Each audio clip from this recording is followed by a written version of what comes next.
प्रिय दोस्तों नमस्कार। आज माघ मास की मौनी अमावस्या है और आज के दिन अपने पितरों की मुक्ति, उनके आशीर्वाद की प्राप्ति के लिए पितृ स्तोत्र का पाठ अवश्य ही करना चाहिए। तो आइए आज के दिन हम अपने पूर्वजों, अपने पितरों की प्रसन्नता एवं उनकी मुक्ति के लिए पितृ स्तोत्र का पाठ करते हैं। ओम पितृदेवतायै नमः।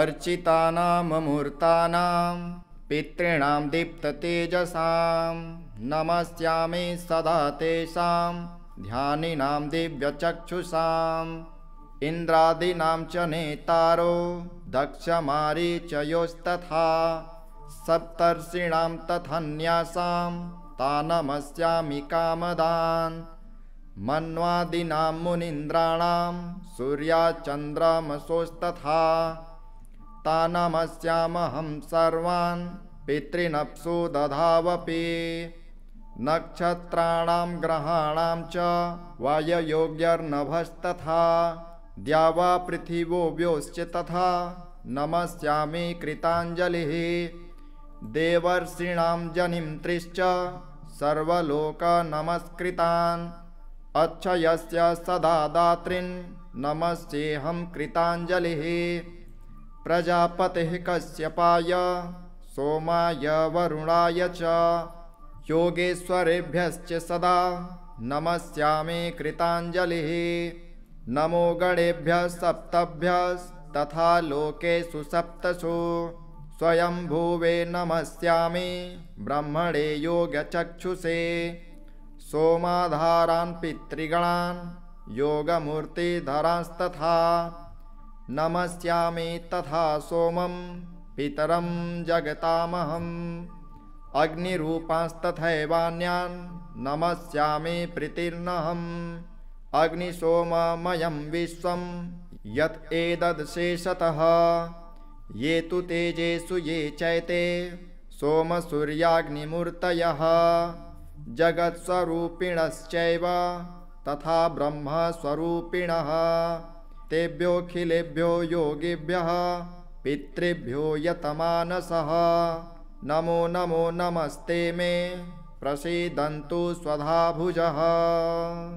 अर्चितानां मूर्तानां पितॄणां दीप्ततेजसां नमस्यामि सदा तेषां ध्यानिनां दिव्यचक्षुषाम् इन्द्रादीनां च नेतारो दक्षमारीचयोस्तथा सप्तर्षीणां तथान्यासां तान् नमस्यामि कामदान् मन्वादीनां मुनीन्द्राणां सूर्याचन्द्रमसोस्तथा तान् नमस्यामहं सर्वान् पितॄनप्सु दधावपि नक्षत्राणां ग्रहाणां च वाययोग्यर्नभस्तथा द्यावा पृथिव्योश्च तथा नमस्यामि कृताञ्जलिः देवर्षीणां जनिमन्त्रिश्च सर्वलोकनमस्कृतान् अक्षयस्य सदा दातॄन् नमस्येऽहं कृताञ्जलिः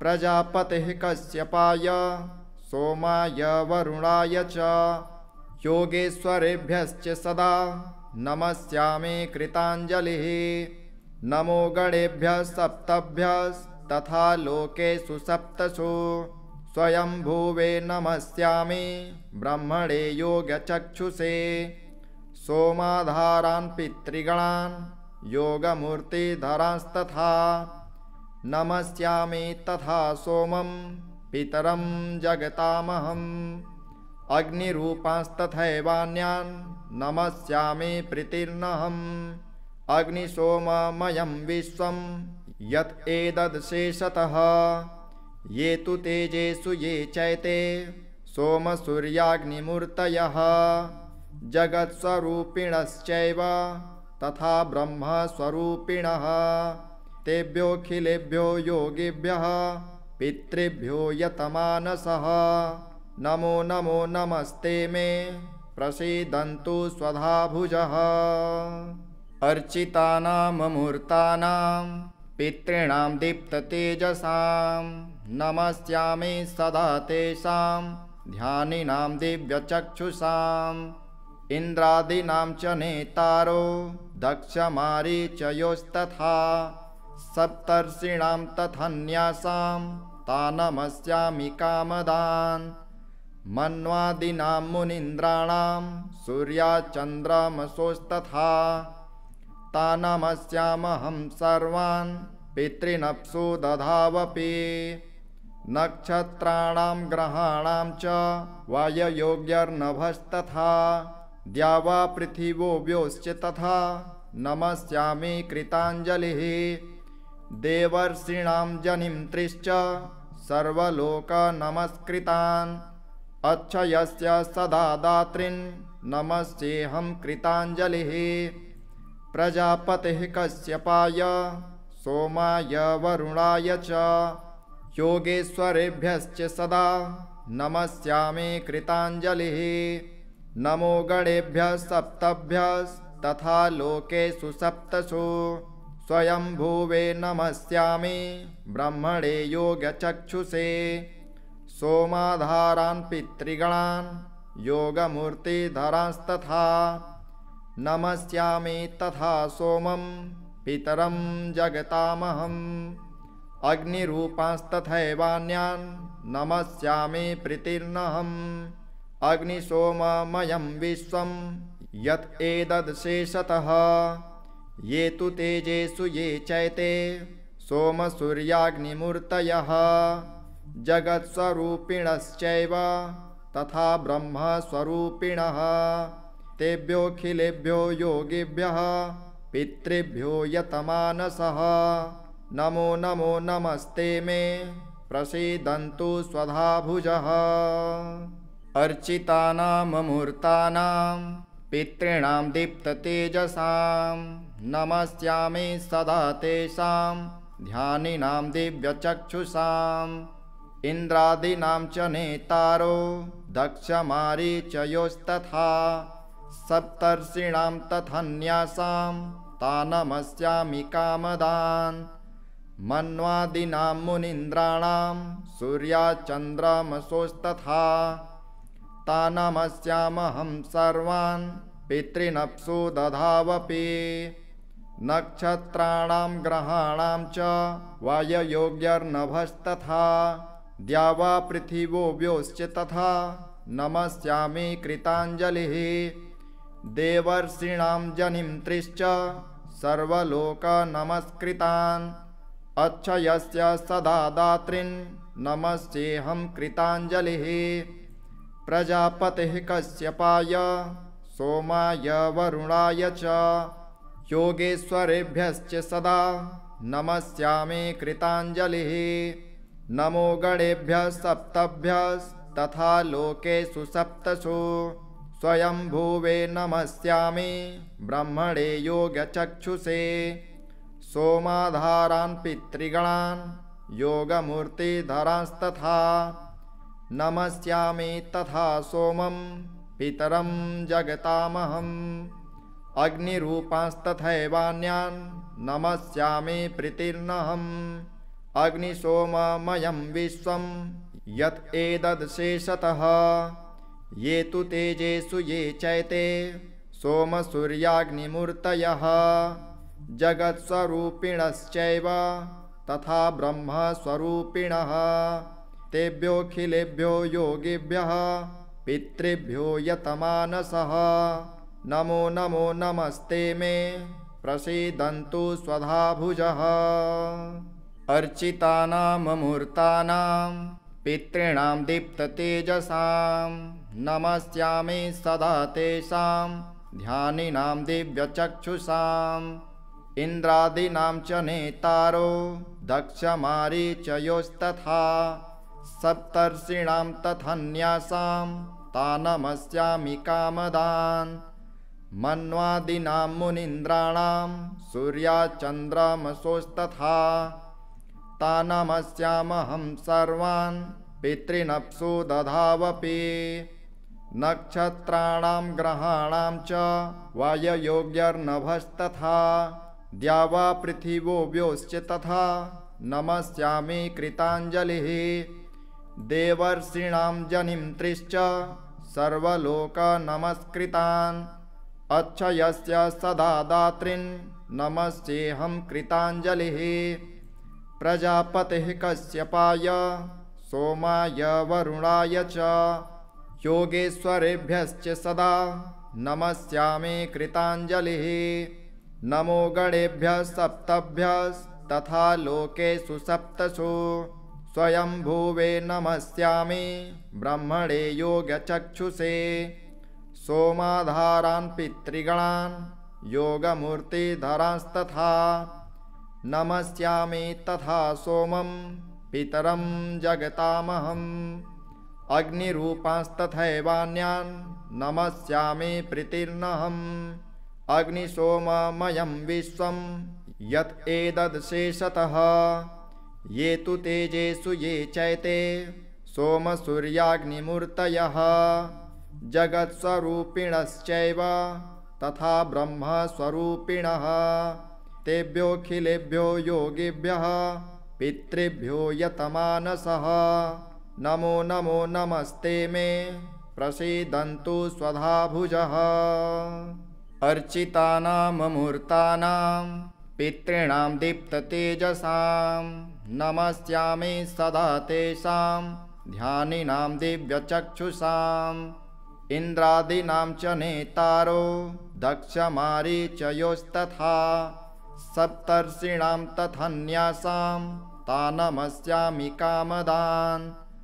मन्वादीनां मुनीन्द्राणां सूर्याचन्द्रमसोस्तथा तान् नमस्यामहं सर्वान् पितॄनप्सु दधावपि।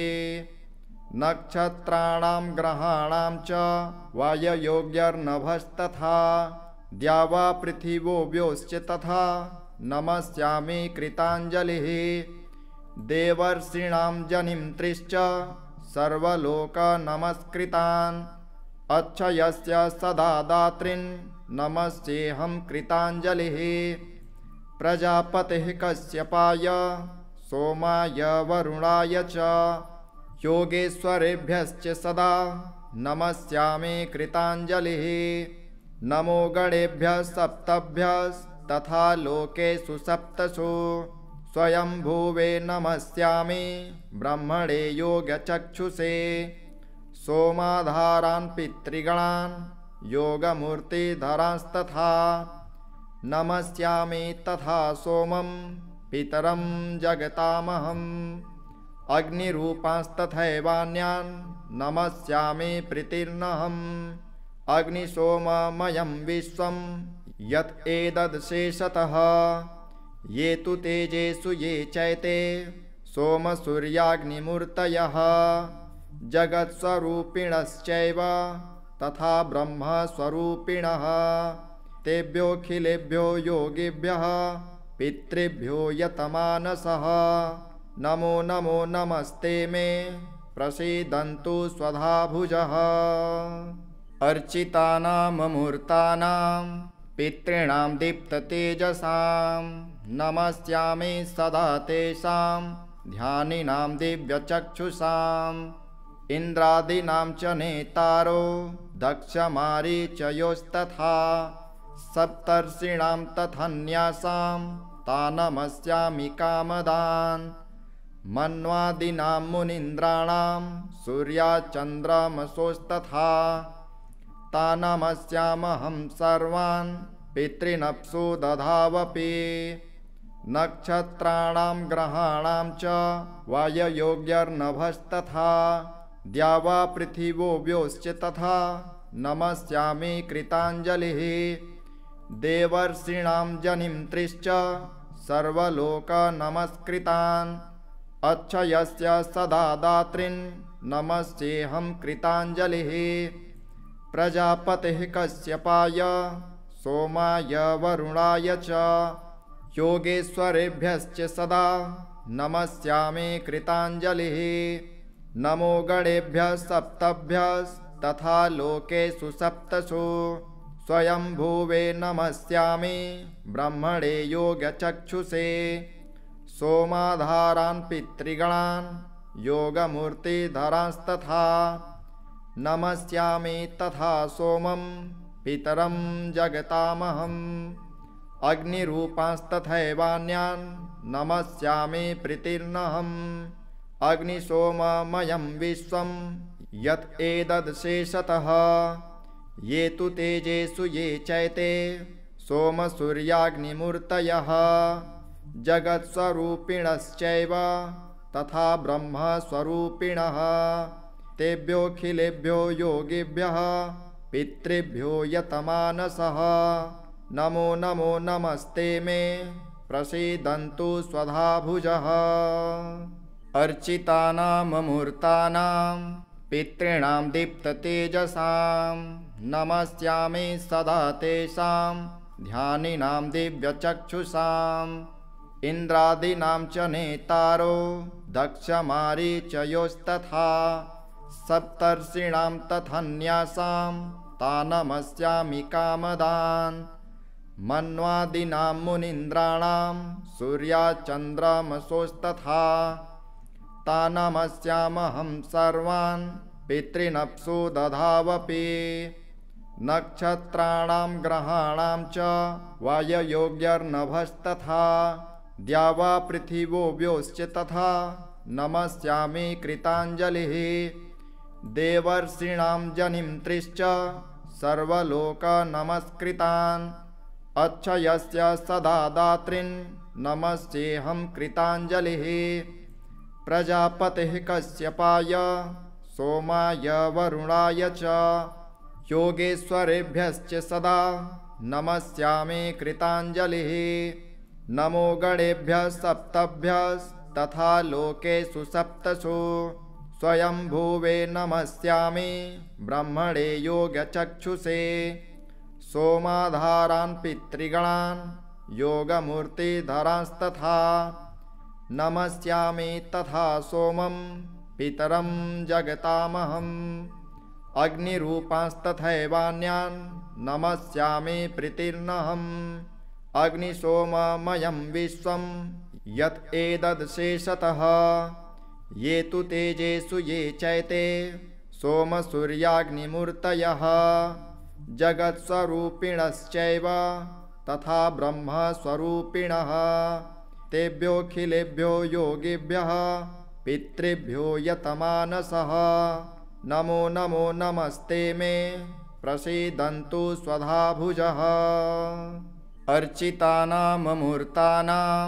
पितॄणां दीप्ततेजसां नमस्यामि सदा तेषां ध्यानिनां दिव्यचक्षुषाम् इन्द्रादीनां च नेतारो दक्षमारीचयोस्तथा सप्तर्षीणां तथन्यासां तानमस्यामि कामदान् मन्वादीनां मुनीन्द्राणां सूर्याचन्द्रमसोस्तथा तानमस्यामहं सर्वान् पितॄनप्सु दधावपि नक्षत्राणां ग्रहाणां च वाययोग्यर्नभस्तथा द्यावा पृथिवो व्योश्च तथा नमस्यामि कृताञ्जलिः देवर्षीणां जनिमन्त्रिश्च सर्वलोकनमस्कृतान् अक्षयस्य सदा दातॄन् नमस्येऽहं कृताञ्जलिः प्रजापतिः कश्यपाय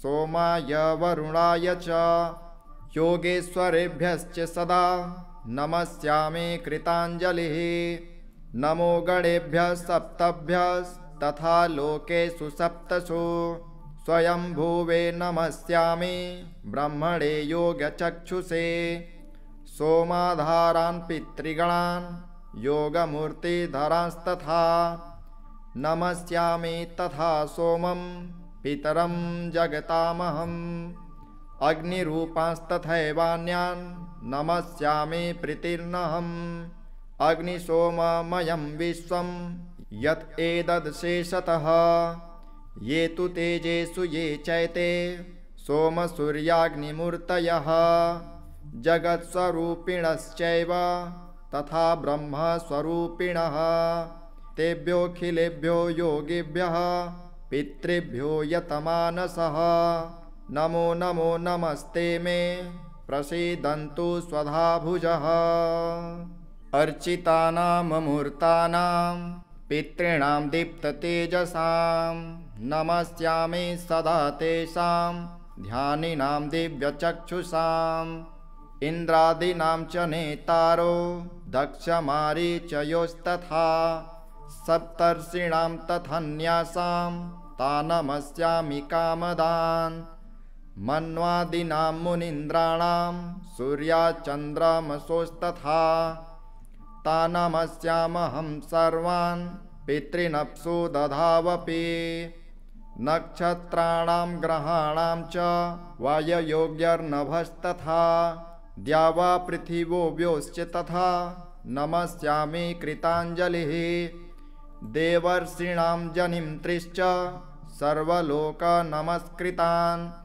अच्छयस्य सदा दातॄन् नमस्येऽहं कृताञ्जलिः प्रजापतिः कश्यपाय सोमाय वरुणाय च योगेश्वरेभ्यश्च सदा नमस्यामि कृताञ्जलिः नमो गणेभ्यः सप्तभ्यस्तथा लोकेषु सप्तसु स्वयंभुवे नमस्यामि ब्रह्मणे योगचक्षुषे सोमाधारान् पितृगणान् योगमूर्तिधरांस्तथा नमस्यामि तथा सोमं पितरं जगतामहम् अग्निरूपांस्तथैवान्यान् नमस्यामि प्रीतिर्नहम् अग्निसोममयं विश्वं यत् एतद्शेषतः ये तु तेजेषु ये चैते सोमसूर्याग्निमूर्तयः जगत्स्वरूपिणश्चैव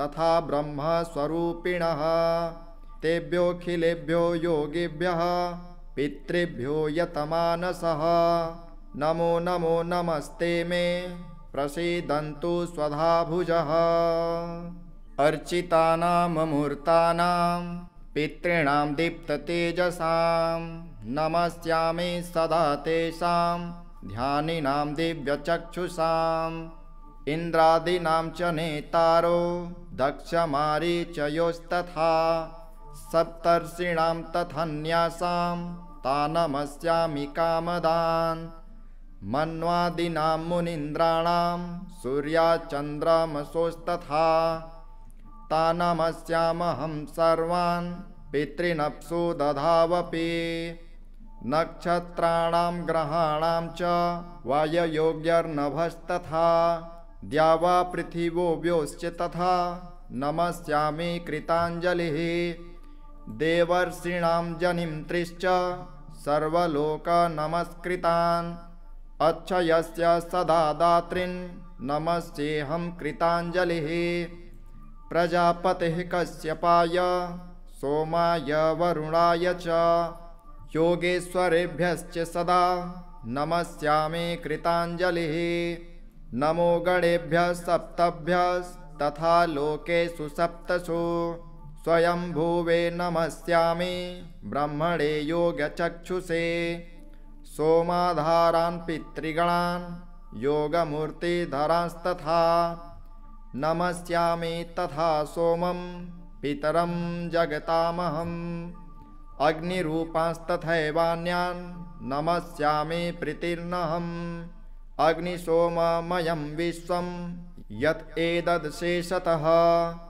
ये तु तेजेषु ये चैते सोमसूर्याग्निमूर्तयः जगत्स्वरूपिणश्चैव तथा ब्रह्मस्वरूपिणः तेभ्योऽखिलेभ्यो योगिभ्यः पितृभ्यो यतमानसः नमो नमो नमस्ते मे प्रसीदन्तु स्वधा भुजः।